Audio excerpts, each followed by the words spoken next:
Hi and welcome on my YouTube channel. I'm so happy to present today a video tutorial step by step on how to make and knit this beautiful cuffs that are a very trendy project and easy and quick to knit and work. So I'll tell you step by step how to make them. They are like a 9th century decorative element, but they also keep you very warm because I've discovered that if I have my wrist warm, I'm much warmer myself, so it's very nice to use them also while working on the computer. Now I want to show you how to make them. You can make the longer version or a shorter version by choosing how many rounds to work.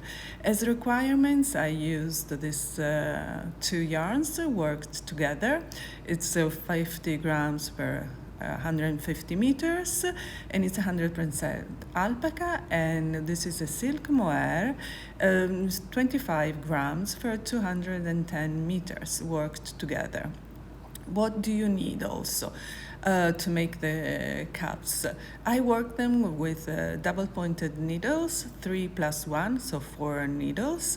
But if you prefer, you can also use the magic loop technique with a longer cable, like 80 centimeters, with regular points. And if you don't know how to use the magic loop technique on YouTube, you can find many videos. I made one also, it's in Italian, but then might translate it also and make another one in English if you like. And then you can see that there is this beautiful flowery border, and I used a 2.5 millimeters crochet hook, and it is worked with 2 threads of silk mohair worked together, and this is the really nice effect. And now I will show you step by step how to work them. The description, you will find the written pattern also in the video, and it is in 3 different sizes, and I'll show you how to cast on and all the rounds to work. Hi. Okay, ready to cast on. We are going to cast on here at the wrist, and we are going to work toward the hand. We have a ribbing section on the wrist size, and then we are going to work stockinette stitch, and at the end with a crochet hook, this beautiful border that makes the cuff look like a little beautiful flower. So now you're going to work with the 4 double pointed needles, and oh wow, look at how nice it looks under my sweater. And now I've used the 4 double needle pointed needles, but you can use, as I told you before, the magic loop technique or the mini circular needles. If you use the circular needles, you might need a marker for the beginning of the round, but I will show you how I used the cast on tail as my marker in order to have an easy work and that it flows easily, because if you have a marker it might fall off. Now we are going to cast on the stitches.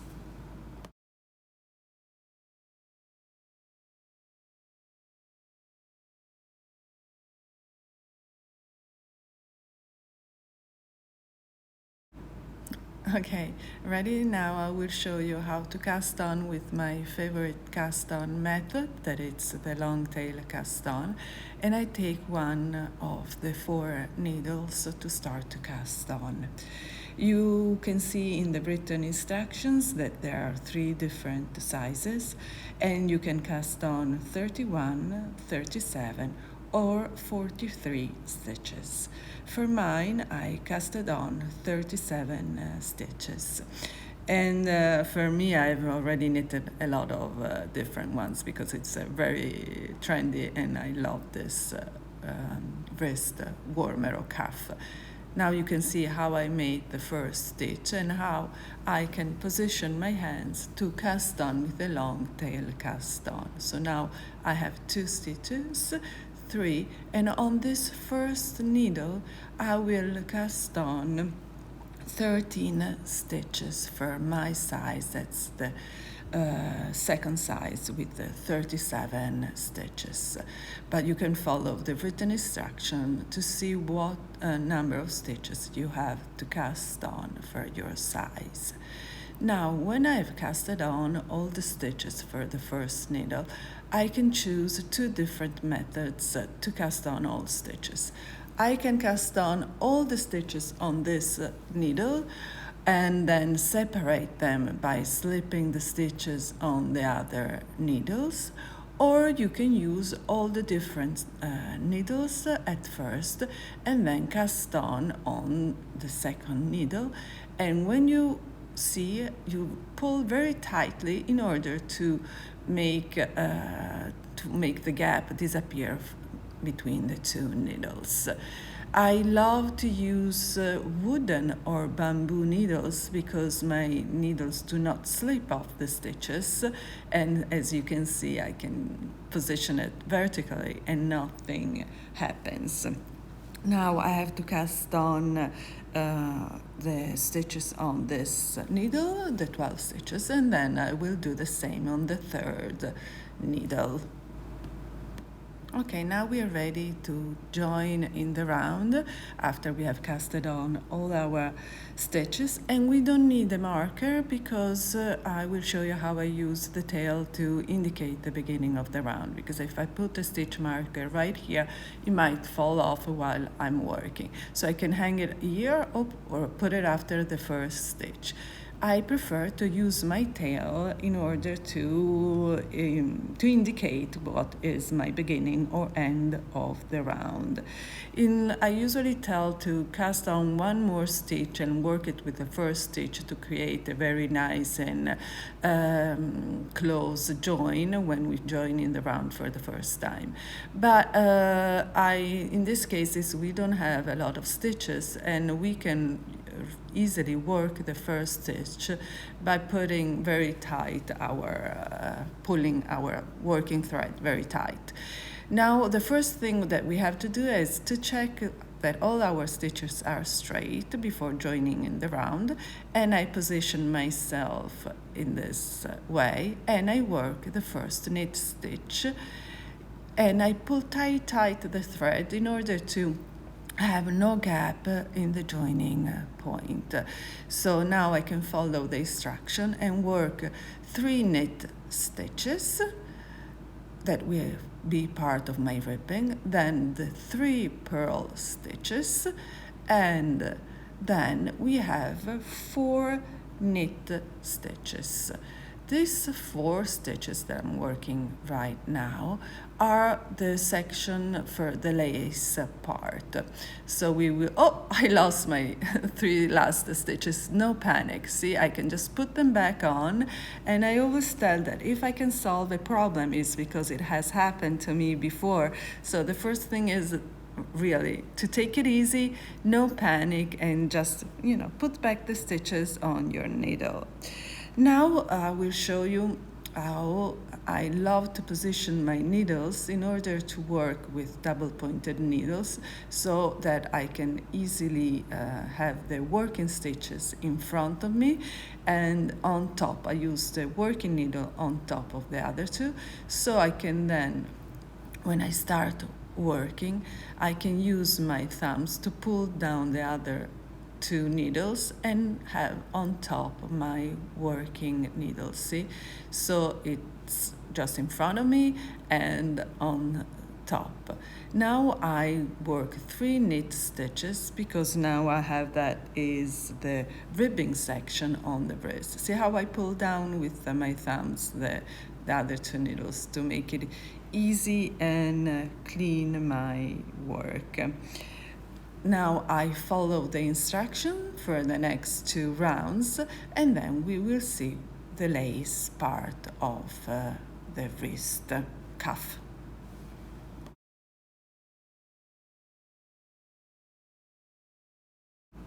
Okay, now you can see that I've finished my second round, and this is my tail, and this is how I use it to indicate that my beginning of the round or the end of the round, because it is exactly between my first and third needle. So it's easy and I don't need to have a marker that just falls off from my needles and I have to look for it everywhere. Okay, ready to start round the number 3. That's it. It is the beginning of the lace design. So I follow the instruction for the knit 3 and purl 3 stitches, and now on the center 4 stitches I have to repeat for 2 times, knit 2 together, yarn over. So I have my 2 first stitches and I knit them together like this, and then I have to make a yarn over, and it is important to do it like this so that the direction of the stitch is in the same direction as the other stitches on my needles. Knit 2 together, okay, and yarn over. So I repeated twice what I found in the parentheses. Now I purl 3 and I finish my round by working all the knit 3 and purl 3, the ribbing section, so I can also consider just to work the stitches as they appear. I have to finish this round, that is my third round, and then all my even number of rounds, so the round 4, in the lace part I have knit 4 stitches because I have to alternate the yarn overs rounds with the knit stitches. So now that I see the tail, so I'm at the end of my round and I'm ready to start. That is round 4. I have to work the stitches as they appear, so knit 3, purl 3, for that is the ribbing section, and then when I'm here, see I have my yarn overs, I just knit 4 stitches so that the lace part can be what I designed and thought that it is.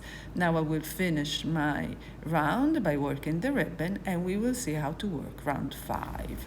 Okay, ready? Now we are at the beginning of round 5. I have my first knit 3 stitches and purl 3 stitches for the ribbing section, and now at the beginning of the lace part I have to yarn over, slip, slip, knit twice. So I made the first yarn over and now I am going to make the slip, slip, knit stitch.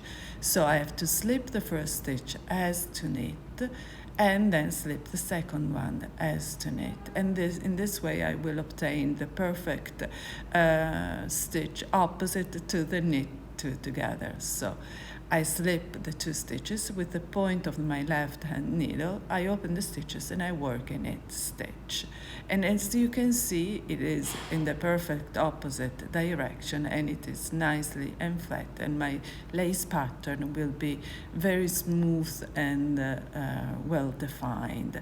So I make the yarn over and then I will make my second slip, slip, knit as I've showed you before.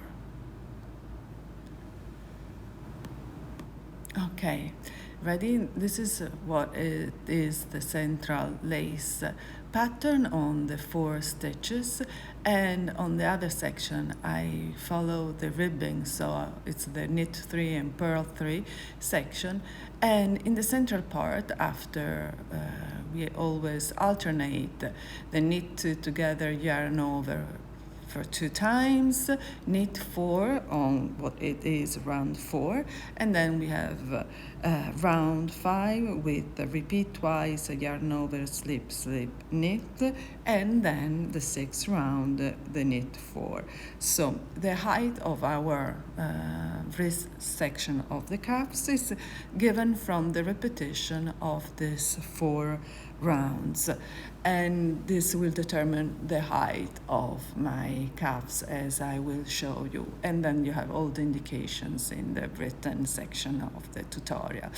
If we take what that it is the finished cuff, you can see how we have the wrist, on the wrist the ribbing section, the central lace part, and then we have a stockinette stitch section then on the part of the hand. Here you can decide if you want to make the wrist section higher or shorter as this one, and you can see that in the blue one I've made more repetitions, so I repeated for 5 more times the 4 rounds for the lace part before the stockinette stitch for the hand section. And here are the written instruction of the following section. So as you can see, we have to follow, that is the pearl stitches next to the lace design, but then we have all knit stitches for the other sections, because we need to have, that is the width for our hand. So the ribbing closes the project around our wrist, and so here you can see the 2 pearl sections next to the lace section. So we underline our lace section, and in the lace section we follow those that are the instructions for the knit 2 together, yarn over, repeated twice. And be careful when you work with 2 threads. It might happen that you work only one, but then you see it and you just work back and use the 2 threads together. So we knit 2, yarn over twice, and then we purl the 3 stitches because we want to underline the lace section that is with knitted stitches, so we need these purl stitches. And you can see here how I keep using my tail as an indication of the beginning of the round or the end of the round, because even if it's much lower in at the beginning of the project, it is exactly at the in the middle of my 2 needles. And here you can see how I use my double pointed needles to work my knit stitches of the hand section, and how I keep my needle on top of the other 2 to make it easier to knit all the stitches. And here I just knit all the stitches up to the end of my round. And it is important to try on the project because gauge might be different, or our proportions are different, or we want to have a different look. So it's important to keep it and try it out. Oh, look how nice they look together. So just try on the project while you're working, and now you see how you need the knit section for the hand. But body proportions can be different, so it is important to try it on and make those customizations that will allow you to make the project you love. So you can see here the 2 pearl section, the lace section, and all the stockinette stitch on the hand part. And we repeated this for the height we need. So for my size, at the second size, I repeated 3 more times, but you can repeat it 2 or 4. Try it on because maybe you want to make it longer to have a different effect, or your yarn gives you a different gauge. You can make it higher, or if you then want to make it different, you can customize and make it finer ribbing. So just work and follow what inspires you. Now let's work and get to the following section.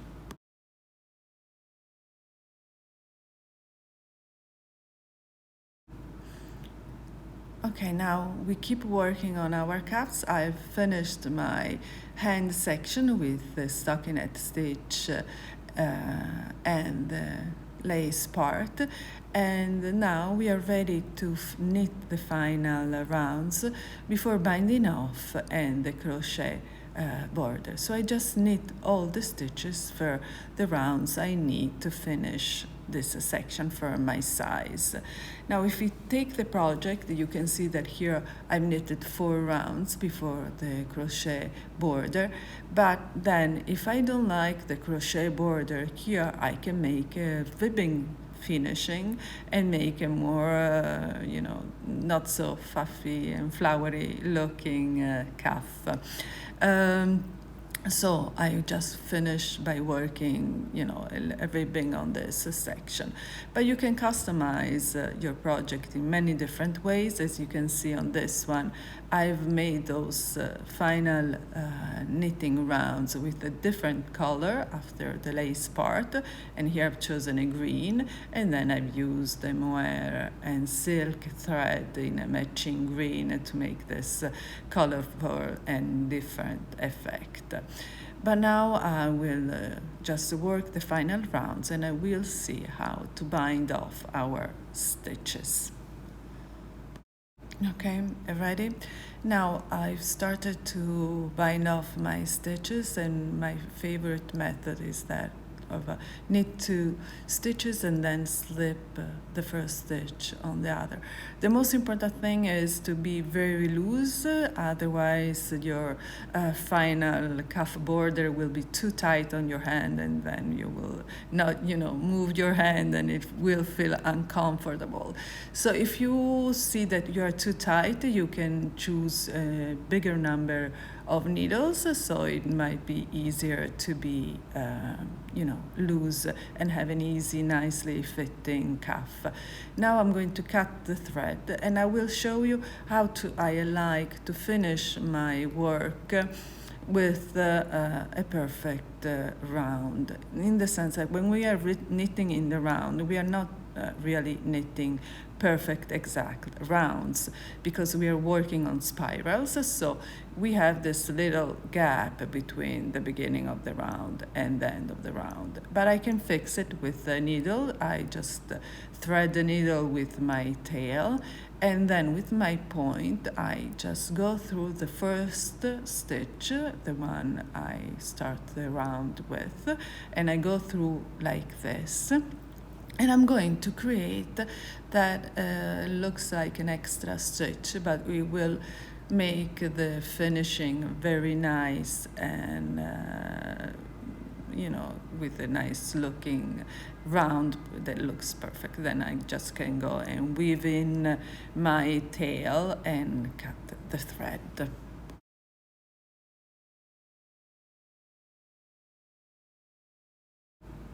Ready for the final border with the crochet hook. If I've used 3mm needles for my for knitting my cuffs, here I'm going to use a thinner crochet hook at 2.5mm, and I need 2 threads of my silk mohair. I don't want to cut it and make another ball, so I'm going to use 1 thread from the inside and 1 from the outside.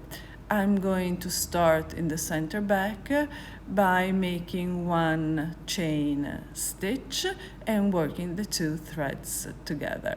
I'm going to work the chain stitch, and then, be careful about the 2 threads, perfect. So now I'm going to work a first single crochet stitch to start working this base with all single crochet stitches. The important thing is to work in each stitch of the bind off edge. I'm going to work 2 single crochet stitches. So I get into the stitch, I work 1, and then the second single crochet stitch, and I will do this for the entire round, and then I will close my round with a slip stitch.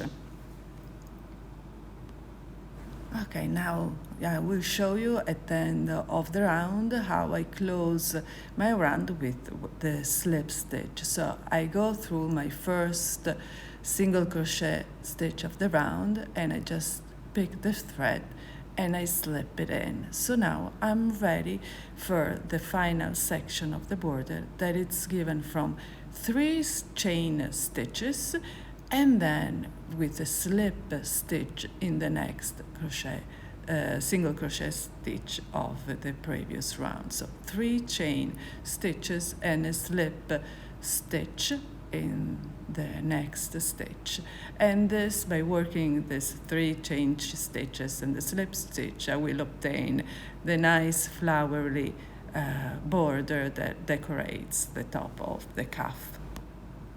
So this is my decorative border, and I keep working to the end of my round, and I will close with a slip stitch, and then I weave in the ends, and my cuff is ready to be shown, wear, and will decorate and keep me warm. So happy cuffs!